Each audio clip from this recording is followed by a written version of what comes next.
కీర్తనల గ్రంథము 39వ అధ్యాయము 6వ వచనము. మనుషులు వట్టి నీడ వంటి వారై తిరుగులాడుదురు. వారు తొందరపడుట గాలికే గదా. వారు ధనము కూర్చుకుందురు గాని అది ఎవనికి చేజిక్కునో వారికి తెలియదు. చదువుబడిన ఈ లేఖన భాగాన్ని అనుసరించి ఈరోజు దైవిక స్ఫూర్తిని ధ్యానించుకుందాము. ప్రియమైన సహోదర సహోదరులారా, ప్రభు అయిన యేసుక్రీస్తు నామంలో మీకందరికీ కృపాక్షేమములు విస్తరించునుగాక. ఇశ్రాయేళ్ల అరణ్య ప్రయాణంలో దేవుడు వారికి ఆకలి వేస్తుందన్నప్పుడు ఆకాశం నుండి మన్నాను కురిపించాడన్న విషయం మనం పాత నిబంధన గ్రంథంలో చదువుకున్నాం.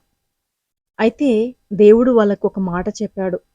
సరిపడినంతగా, ఏ పూటకు సరిపడినంతగా ఆ పూటకు కూర్చుకొని భుజించండి, ఎవరూ కూడా అదనంగా దాచుకోకూడదని దేవుడు స్పష్టంగా వాళ్ళతో చెప్పాడు. అయితే కొంతమంది ఏం చేస్తారు, అత్యాశతో రేపు దేవుడు ఇస్తాడో ఇవ్వడో, మళ్ళీ ఆకలేస్తే దొరుకుతుందో దొరకదో, ఇలాంటి ఆలోచనలతో ఏం చేశారు చాలామంది, తినాల్సిన దానికన్నా కడుపు నిండిన తర్వాత ఇంకా మిగిలిపోయేలాగా వాళ్ళు కూర్చుకున్నారు, దానిని దాచుకున్నారు. దానివల్ల ఏం జరిగింది, ఆ మన్నా పాడైపోయి కంపు కొట్టింది. అది తినడానికి పనికి రాలేదు.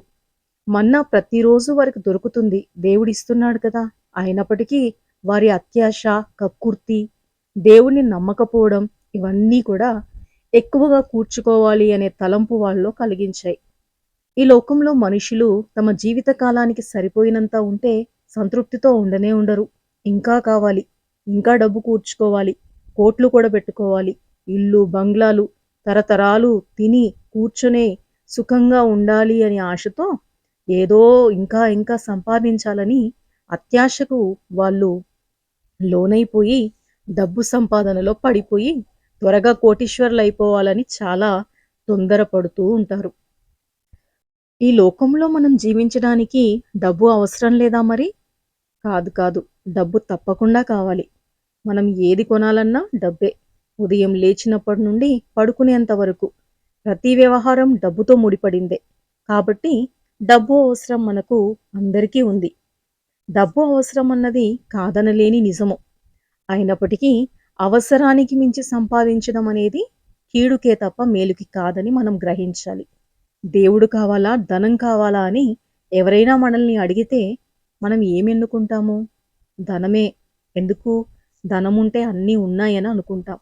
నిజానికి మనం ఎంచుకోవలసింది దేవుణ్ణి. ఎందుకంటే దేవుడు మనతో ఉంటే ఆయన మనల్ని పోషిస్తాడు కదా. డబ్బు ఎంతగా మనిషిని ప్రభావితం చేసిందో గమనించారా? ధనాపేక్ష కలిగిన వారు వారి మనస్సులో దేవునికి చోటు ఇవ్వలేరు. కాబట్టి వారు అనేక అక్రమ మార్గాల ద్వారా డబ్బుల్ని సంపాదించే ప్రయత్నం చేస్తూ ఉంటారు.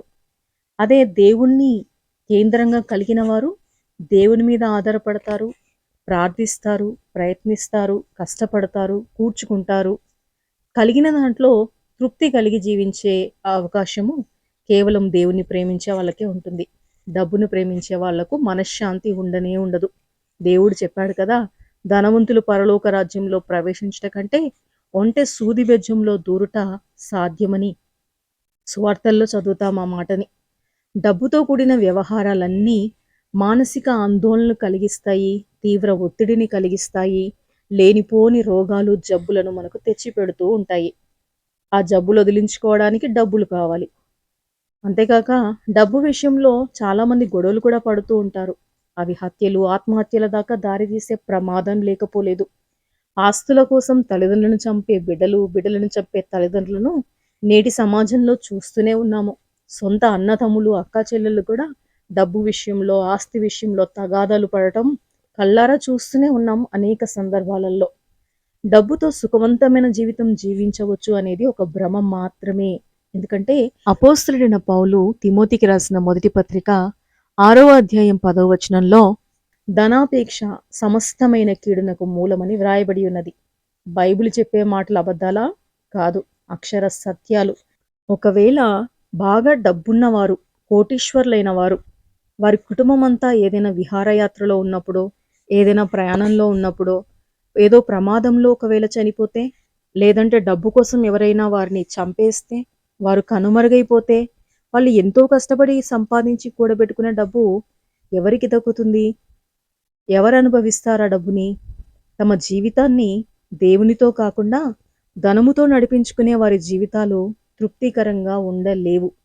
మాకు అంత డబ్బుంది, ఇంత డబ్బుందని చెప్పుకోవడానికి తప్ప డబ్బు వలన ఎలాంటి ప్రయోజనం లేదు. చాలామంది కోటీశ్వరులు చాలా కాస్ట్‌లీయెస్ట్ వాచెస్‌ని, బట్టల్ని, వాళ్ళు వాడేటువంటి షూస్‌ని, రకరకాల గ్యాడ్జెట్స్ కొనుక్కొని దీని ప్రైస్ ఇంత, దీని ప్రైస్ ఇంత అని వాళ్ళకి వాళ్ళు అనౌన్స్ చేస్తే తప్ప సాధారణమైన మనుషులకి అర్థం కాదు. అంటే వాళ్ళు చెప్పుకుంటే కానీ వాళ్ళకి విలువ లేదనే కదా దానర్థం. ప్రసంగి గ్రంథం 5వ అధ్యాయం 11వ వచనంలో కన్నులారా చూచుటయే గాక ఆస్తిపరునికి తన ఆస్తి వలన ప్రయోజనమేమి? అంటే డబ్బు ఇంత ఉంది, అంత ఉందని చెప్పుకోవడానికి, చూసుకోవడానికే. ఎన్ని కోట్ల ఇల్లుంది అని చెప్పుకోవడానికే. దేనికి ఉపయోగపడుతుంది? చెప్పుకోవడానికి మాత్రమే అది ఉపయోగపడుతుంది. ఈ లోకంలో మన అవసరాలు తీర్చుకోవడానికి దేవుణ్ణి ఆశ్రయించాలే తప్ప ధనాన్ని కాదు మనం ఆశ్రయించాల్సింది. దేవుడు తన ఐశ్వర్యము చొప్పున క్రీస్తు యేసునందు మహిమలో మీ ప్రతి అవసరము తీర్చును అని ఫిలిప్పీ పత్రిక 4వ అధ్యాయం 19వ వచనంలో చూస్తాము.